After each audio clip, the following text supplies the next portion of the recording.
안녕하세요. 캔들피그와 기마백의 나불대화 시간입니다. 오늘은 큰 문제임에도 불구하고 자꾸 익숙해져가는 상황에 대해서 다시 한번 상기시켜보는 시간을 가져볼 텐데요. 최근에 자꾸 거론되고 있는 디플레이션 우려와 관련해서 과거 일본 사례를 살펴보는 시간을 가져보도록 하겠습니다. 기마백님 모셨습니다. 반갑습니다. 기마백님.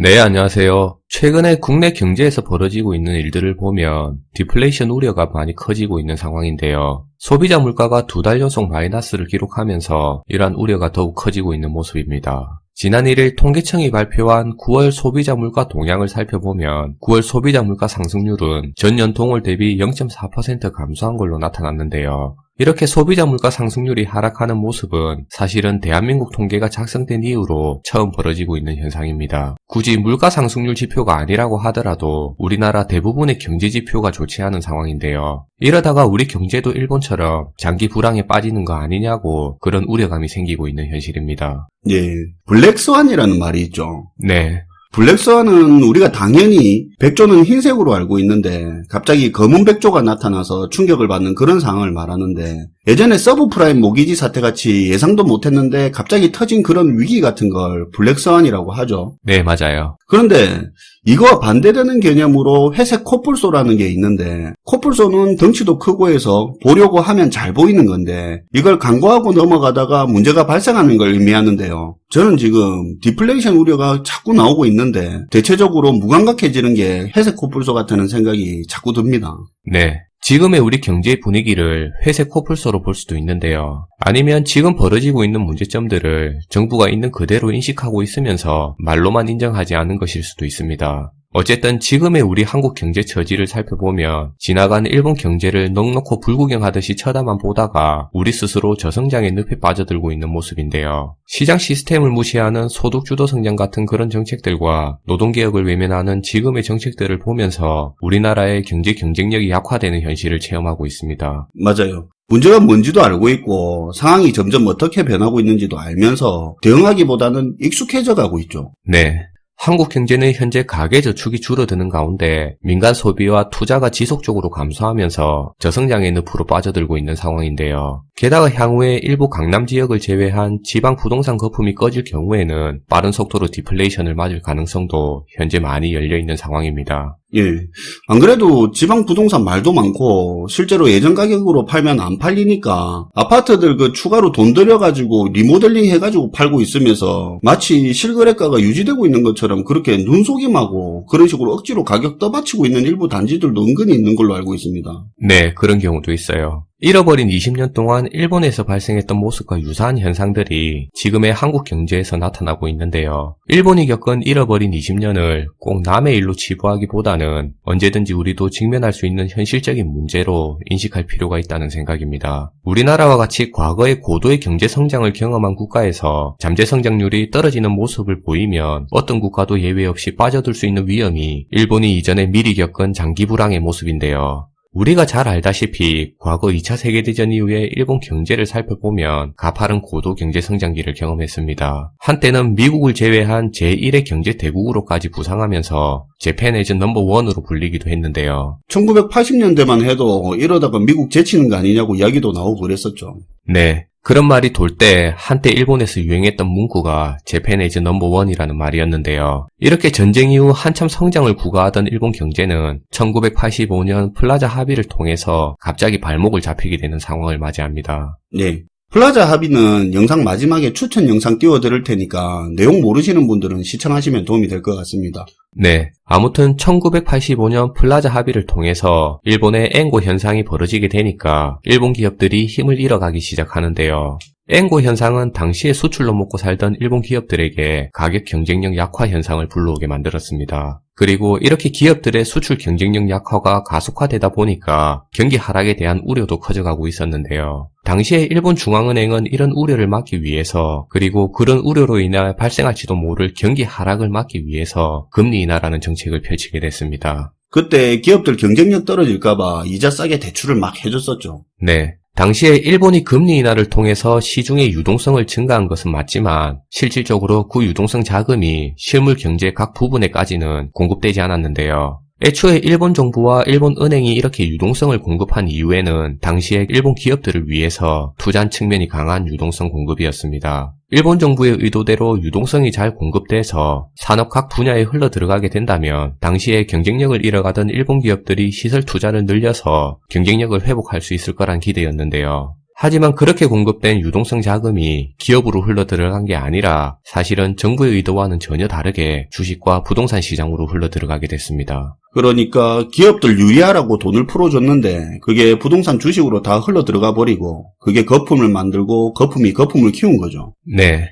여기서부터가 우리가 잘 아는 일본의 버블 경제라고 해서 자산 버블 현상을 일본 경제가 맞이하게 되는 건데요. 그리고 이렇게 형성된 일본의 버블 경제 구조는 1990년대 전반에 걸쳐서 붕괴되는 현상을 맞이했습니다. 일본의 버블 경제가 어떻게 형성될 수 있었는지 그리고 그 배경은 어땠는지에 대해서 지금 얘기하고 있는데요. 버블 붕괴 이후에는 일본의 땅값과 주가 모두 급락을 경험하게 되면서 1985년, 그러니까 버블 경제가 발생하기 전과 비교했을 때 절반의 수준으로까지 주가와 땅값이 떨어지게 됐습니다. 일본 기업들의 입장에서는 버블 경제가 무너지게 되니까 심각한 타격을 입을 수밖에 없었는데요. 버블 형성기에 대폭적으로 늘려놨던 과잉 설비 투자 시설들이 문제가 돼서 결국에 일본 기업들은 직격탄을 맞게 됐습니다. 버블 형성기에는 버블이 형성되는 만큼 경기가 확장되다 보니까 이러한 경기 확장이 계속될 거라고 오판한 일본의 기업들이 투자 설비를 계속 늘리는 선택을 해오고 있었는데요. 그런데 버블 붕괴 후에 갑자기 소비가 줄어들게 되니까 기존의 버블 형성기에 늘려놨던 과잉 설비 시설들이 문제가 돼서 무용지물의 생산 시설이 되게 됩니다. 더욱이 더 큰 문제는 기존에 끼었던 버블이 무너지게 되면서 기업들이 보유하고 있던 자산 가치가 떨어지게 된 건데요. 기업들이 보유하고 있던 자산 가치는 계속해서 떨어지는데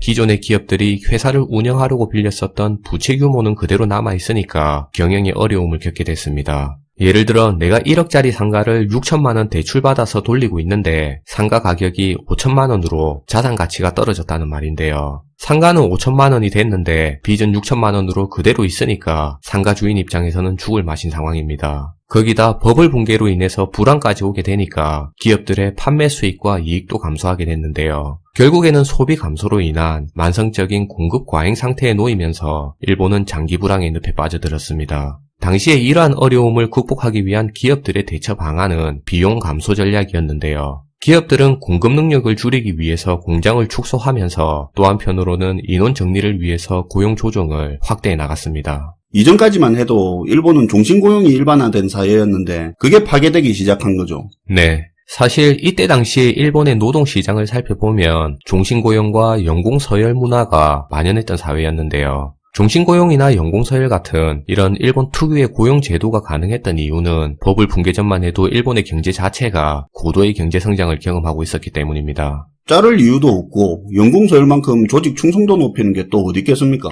네. 전쟁 이후 당시만 해도 지속적인 고도 성장이 가능했던 일본의 경제였기 때문에 앞에서 얘기했던 이런 고용 구조가 유지될 수 있었는데요. 고도 성장기처럼 경제 규모가 급속히 확장될 때는 기업들의 입장에서는 노동력을 지속적으로 확보하고 유지하는 일이 중요한 문제가 될 수 있는 부분입니다. 그렇죠. 그리고 그런 기업들이 노동력을 확보하고 유지하기 위해서는 일정 부분 보상이 필요한 문제인데요. 그런 노동력 제공에 대한 보상의 차원에서 인센티브로 제공된 혜택들이 종신고용과 연공소열 문화로 나타났습니다. 그리고 경제가 고도로 성장하는 확장기에 있어서 일본은 인구가 증가하고 있었는데요. 이렇게 저임금의 저연령 신입 근로자들이 꾸준히 공급되면서 기업들은 평균적인 인건비를 낮게 유지할 수 있었습니다. 인구가 늘고 있는 단계였으니까 젊은 사람들이 많았고 연공제였으니까 경기가 하락인데도 젊은 층한테 저임금을 주고도 일을 시킬 수 있었던 거네요. 그렇죠. 어차피 종신고용은 인센티브의 개념인 거고 연차가 늘수록 임금은 자연스럽게 느는 거니까 저연차 저임금 근로자들의 입장에서도 불만을 가질 이유는 없었습니다. 그리고 그렇게 대다수의 저임금 저연차 근로자들이 유입되다 보니까 기업들은 평균적으로 낮은 임금을 유지할 수 있었는데요. 어쨌든 버블 붕괴 이후에 기업들은 비용을 감소시키는 전략으로 앞에서 언급했던 기존의 이런 고용 문화들을 바꾸기 시작했습니다. 정규직보다는 파트타임 같은 비정규직을 고용하면서 대규모 인원 정리를 통해서 근로자의 수를 줄이면서 임금을 삭감하기 시작했는데요. 거기에 더해서 기업들은 신규 투자까지 꺼리게 되면서 일본의 경제 규모는 점점 더 축소되어 갔습니다. 사실은 지금까지 얘기했던 이런 과거의 일본 경제에서 드러나는 모습은 IMF 당시 우리 경제에서 역시도 비슷한 현상으로 경험했던 사실들인데요. 그러니까요. 우리 IMF 터지고 회복하는 과정하고 비슷하네요.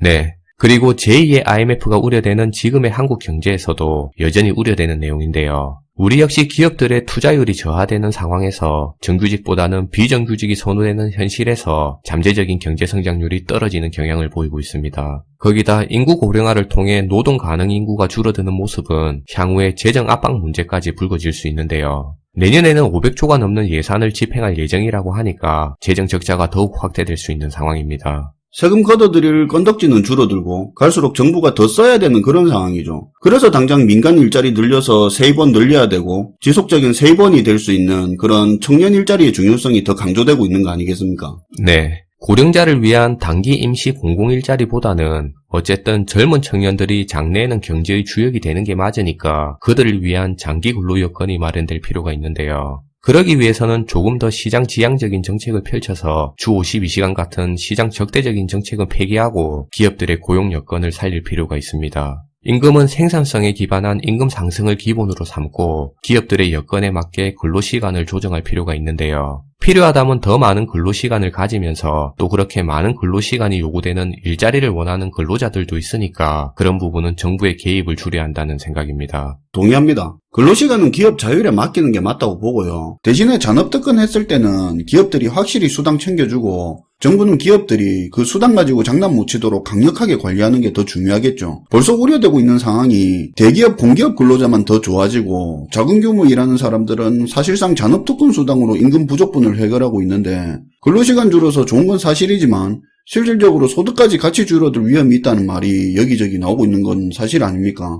저는 개인적으로 근로시간이 문제가 아니라 일 시키고 제대로 안 주는 게 더 문제라고 생각합니다. 애매하게 더 일찍 출근시키고 잔업특권 해당 안 되게 애매하게 편법 부리는 거 그런 것들 있잖아요. 네, 그런 부분도 개선해야 될 방향입니다. 경쟁은 시장지향적으로 하되 의료를 포함한 사회복지 부분은 정부가 개입을 해서 균형을 유지해야 하는데요. 균형을 잃고 여기저기 다 입을 대서 개입하기보다는 그렇게 개입한 결과를 우리가 현재의 삶을 통해서 이미 뼈저리게 경험하고 있으니까 좀 주변을 둘러보고 달려갔으면 하는 바람입니다. 앞으로의 세계는 4차 산업혁명을 눈앞에 두고서 변화를 맞이할 수 있는 시대인데요. 이런 격변기가 어떤 국가에게는 위기가 될 수도 있지만 또 다른 국가에게는 기회가 될 수도 있는 시대입니다. 과거 전쟁 이후 일본이 급속한 고도 성장을 이룩한 것처럼 그리고 1990년대 이후 중국이 시대적인 경제 흐름을 이끌어간 것처럼 우리도 이 시기에 변화의 흐름을 이끌어갔으면 하는 생각인데요. 위기를 기회로 만들 수 있는 한국 경제가 될 것을 기대하면서 우리가 충분히 그런 역량은 갖추고 있다고 믿으면서 오늘 내용은 마무리하면 될 것 같습니다. 네, 오늘도 잘 들었습니다, 김하백님. 네, 감사합니다. 오늘은 일본의 잃어버린 20년을 통해서 과거 일본 경제에 대한 이야기를 해봤는데요. 잃어버린 20년의 배경과 과정을 살펴보면서 우리 경제랑 많이 닮아있다는 부분을 알아봤습니다. 지난 잃어버린 20년 동안 일본이 겪어왔던 다양한 현상들이 지금 한국 경제에 투영되고 있는 모습입니다. 과거의 일본 사례가 언제든지 우리 문제가 될 수 있다는 측면에서 오늘 내용을 진지하게 한 번 더 생각해 볼 필요가 있을 것 같은데요. 마지막으로 이럴 때일수록 관료 경제가 우선시되기보다는 기업의 자율성에 입각한 시장 지향적인 경제 정책들이 더욱 필요하다는 생각을 전해드렸습니다. 기업이 눈치 보고 구색 맞추는 것보다는 기업이 생존을 위해서 경쟁하는 게 우리 경제는 더 이롭다고 생각을 합니다. 시청해주셔서 감사하고요. 지금까지 김화백 캔들피그의 나불대화 시간이었습니다.